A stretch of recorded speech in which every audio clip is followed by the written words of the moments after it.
They were part of a supercontinent geologists call Gondwana land. Glossopteris was able to spread across this ancient landmass.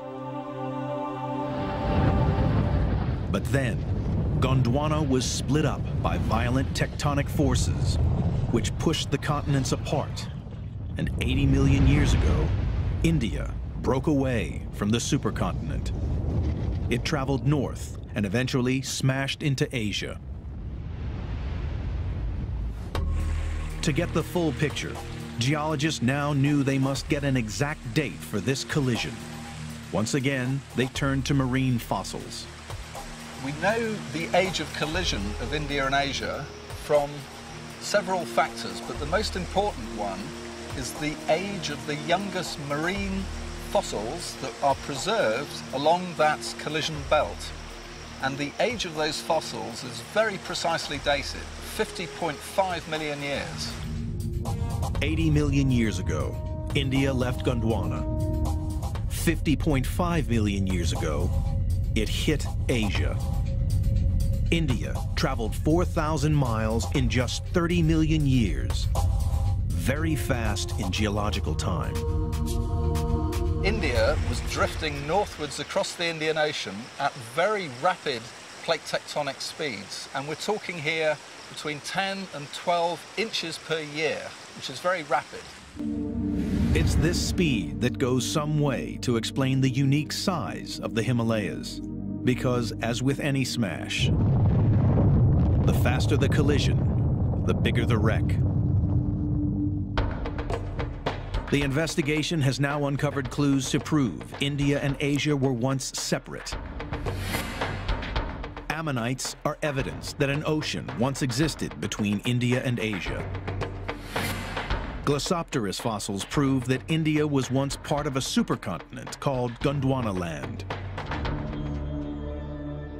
The next part of the investigation is to discover how this intercontinental smash gave rise to the tallest mountain in the world.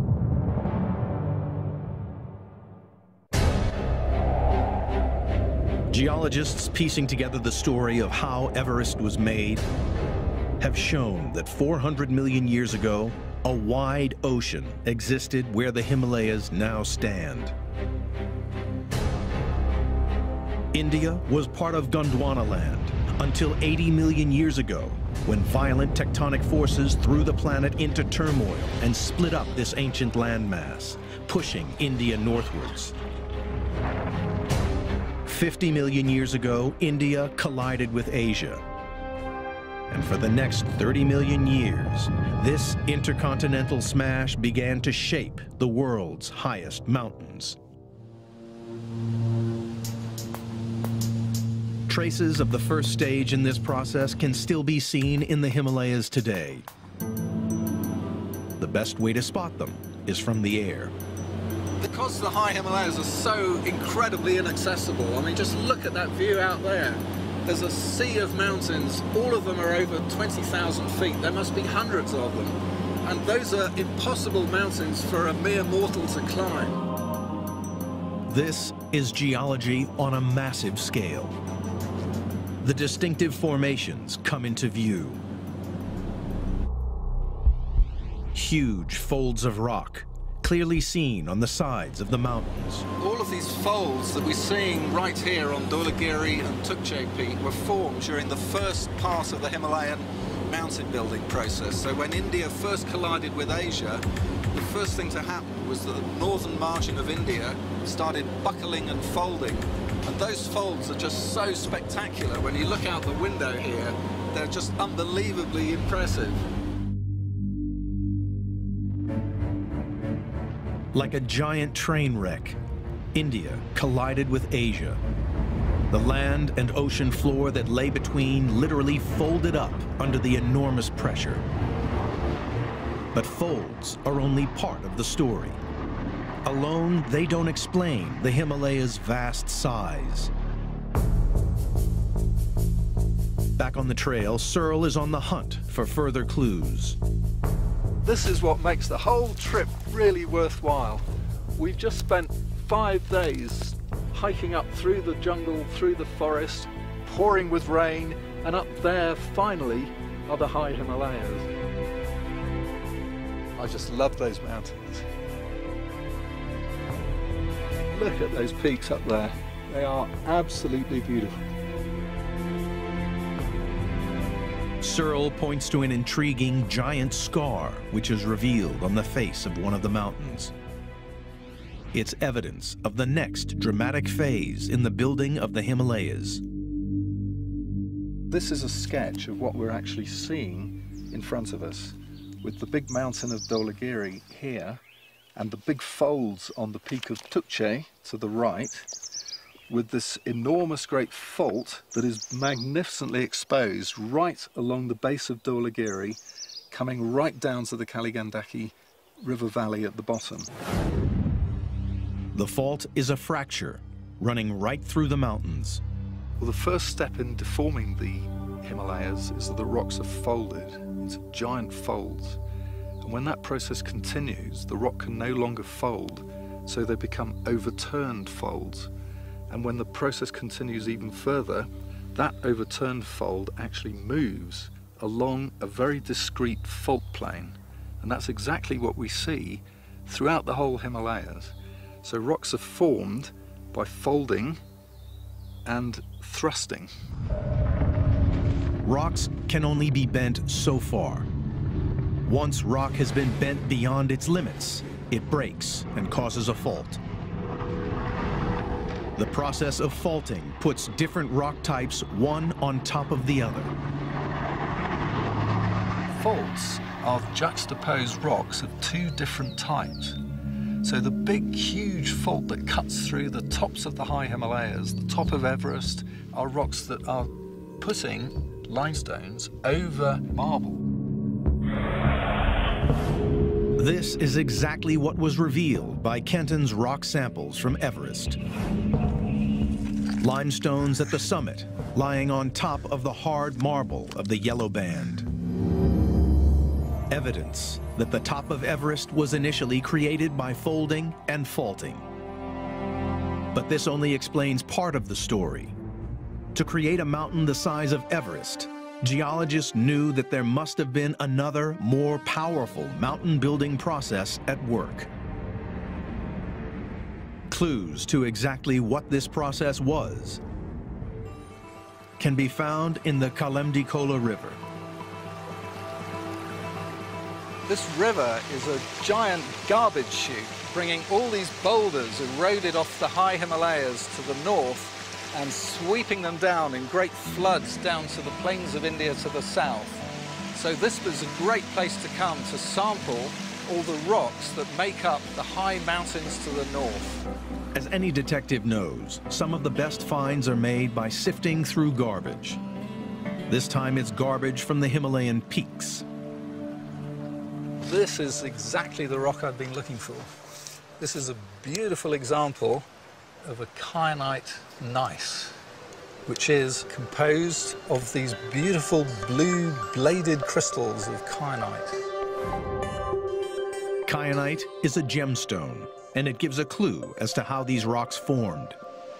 This mineral is very specific to a geologist, and it tells us that this rock has been buried to depths of about 30 miles or more under high temperature and high pressure. Rock was not only pushed upwards by the collision, but also down towards the Earth's molten core. Heat and pressure changed the rock and formed kyanite crystals. Another boulder in the river gives a further clue as to what was going on at these great depths. This white rock is a Himalayan granite, and most of the highest peaks of the Himalayas are actually formed of this rock. And of course, the base of Everest is formed of exactly the same.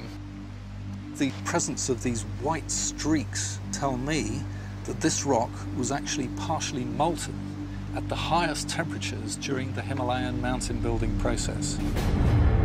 The rock was pushed so far beneath the Earth's surface that it reached heat in excess of 4,000 degrees Fahrenheit and began to melt.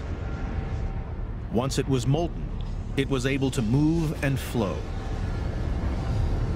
Well, you can think of the Himalayas more as a conveyor belt system. taking Indian plate rocks, pushing them down deep in the crust.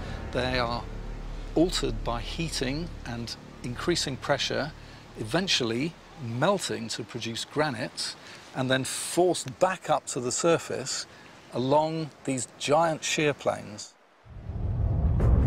20 million years ago, this amazing conveyor belt system was at work. As India pushed northwards, a liquid band of buoyant rock was forced towards the surface and cooled, forming a solid layer of granite. A process called channel flow. Granite's a very buoyant rock, so when they're formed by partial melting of the crust, normally they're pushed up through the crust to form mountain ranges like you see in the Sierra Nevada or Yosemite National Park, for example. The Himalayas are different. These granites are flowing almost horizontally from where they formed the southern part of the Tibetan Plateau to form the high peaks of the Himalayas. And it's this conveyor belt system that keeps the high Himalayas actively uplifting to this day. The mountains were repeatedly jacked up to epic proportions. It's this unique process which accounts for the Himalayas' immense size. Kenton Kuhl's mission to Everest uncovered an unusually thick band of granite. Proof that Everest's awesome size is due to the process of channel flow. Geologists investigating how Everest was built have discovered folds and faults, proof of the initial mountain building process. White stripes of granite indicate the rock was melted at over 4,000 degrees, forming a giant conveyor belt of mountain building power.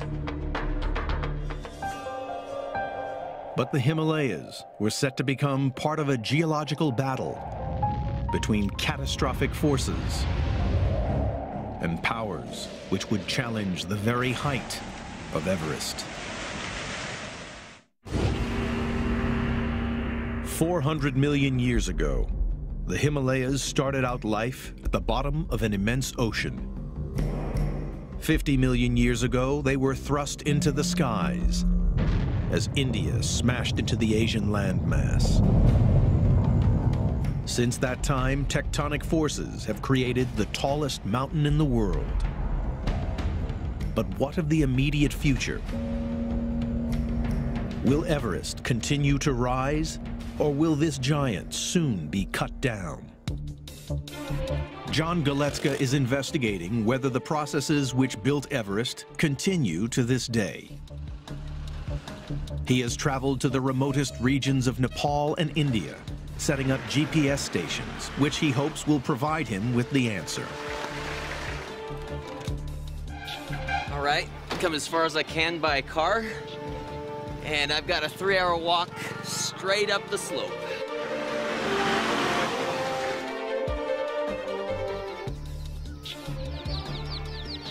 Namaskar. Just like a GPS in a car, this station is able to pick up signals from satellites and monitor any movement of the ground. The GPS station has been operating continuously for the last 5 years, so every second of every day of every month of every year, it's taking a data sample, and what it's looking for is changes in the position of where the station is, but how it's moving, the velocity of this station, believe it or not, and even changes in velocity. The readings from the GPS show that India is still moving, about 2 inches every year. 50 million years after its initial collision, it is still on its relentless journey northwards, pushing underneath Asia. And as it does so, Everest continues to be pushed higher. But there is a dark consequence to this mountain building. Earthquakes. So what's going on here in the Nepal Himalaya, we've got the Indian tectonic plates sort of ramming into Asia. In this case, India is losing out. It's being forced under Asia. But it's unfortunate that they're locked frictionally, and eventually, over the course of hundreds of years, that strain is accumulated and then released suddenly in a giant earthquake. The Himalayas have seen 15 major earthquakes in the past 100 years.